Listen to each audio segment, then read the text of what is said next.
আজকে হলো শনিবার, তো আমি চলে যাচ্ছি একটু শনিদেবের মন্দিরে পুজো দিতে। তাহলে এবার তোমরা সবাই কেমন আছো? আশা করি সবাই ভালো আছে, আমিও ভালো আছি তোমাদের আশীর্বাদে ভালোবাসাতে। এখানে সকাল সকাল উঠে ঘরে পুজো টুজো দিয়ে ওখানে চলে আসলাম রেডি হওয়ার জন্য আনার সামনে। তো এখানে রেডি হয়ে বেরিয়ে গেলাম শনি মন্দিরে যাওয়ার জন্য। শনি মন্দিরে যাব, তারপরে হলো তোমার শীতলা মন্দিরে যাব শীতলা মাকে তেল সিঁদুর দেওয়ার জন্য। কারণ জানো বন্ধুরা, আমার ছেলেটা না অনেক চঞ্চল, অনেক দুষ্টামি করে, কি বলবো, তাই জানি না কি হবে ওর। তাই ভগবানকে জানানোর জন্য আমি যাচ্ছি এখন শীতলা মন্দির আর শনি মন্দিরে পুজো দেওয়ার জন্য। তোমাদের দাদাভাই আর আমি আমার ছেলেকে নিয়ে সকাল সকাল বেরিয়ে গেলাম। তো একটু তোমরাও একটু ভগবানকে বলিও আমার সন্তানটা যেন একটু ভালো থেকে ও সুস্থ থেকে। তো যারা যারা আমার ভিডিওটা দেখছো, আমি তাদের পরিবারের জন্য বলবো যে তোমাদের পরিবারও যেমন সুস্থ থাকে ও ভালো থাকে। তো এখানে চলে আসলাম শনি মন্দিরে। আসার পরে দেখি অনেক লোক চলে আসলো। আমি তো ভাবছিলাম আমিই প্রথম, কিন্তু না, আসার পরে দেখি অনেকগুলো মোমবাতি জ্বলছে, তার মানে অনেক মানুষ এসে পড়েছে পুজো দেওয়ার জন্য। তো আমি মনে লাস্ট হয়েছি। তো এখানে আমি এখন পুজোর জিনিস জোগাড় করছি, কারণ পুজো দিচ্ছি। তোমাদের দাদাভাইকে বলেছিলাম আমাকে একটু ভিডিও করে দাও, কারণ শনি মন্দিরটা একটু দেখাবো সবাইকে।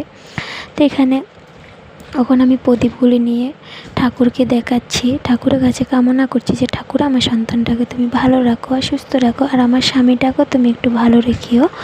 তো এখানে এখন পুজো টুজো দিয়ে চলে যাচ্ছি আমরা শিলং রুটে যাব একটু শীতলা মন্দিরের জন্য, একটু প্রসাদ নেওয়ার জন্য। তো এখানে আমি গাড়িতে বসে রয়েছি, এখন প্রসাদ টসাদ নিয়ে এখন বেরিয়ে যাব শীতলা মন্দিরে যাওয়ার জন্য।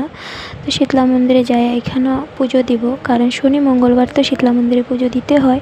কারণ শীতলা মন্দিরে পুজো দিলে কী হয় জানি, ছেলেদের বলে ছেলে মেয়ে হোক সন্তানদের ভালোই হয়। তো পুজো টুজো দেওয়ার জন্য এসে পড়েছি শীতলা মন্দিরে।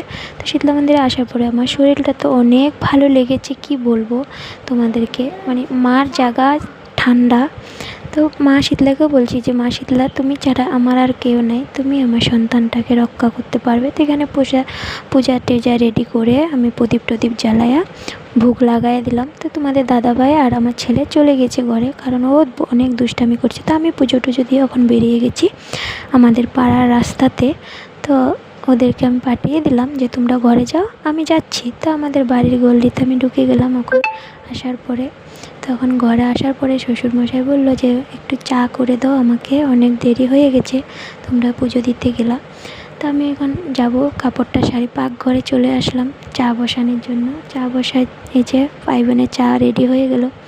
তখন নিয়ে যাব সবাইয়ের জন্য চা। আর ঘরের বউদের তো সব যেখানে যাও ঘরে আসার পরে কাজ থাকে। তো এখানে চাটা হয়ে গেলে আমি এখন কাপে ঢালবো।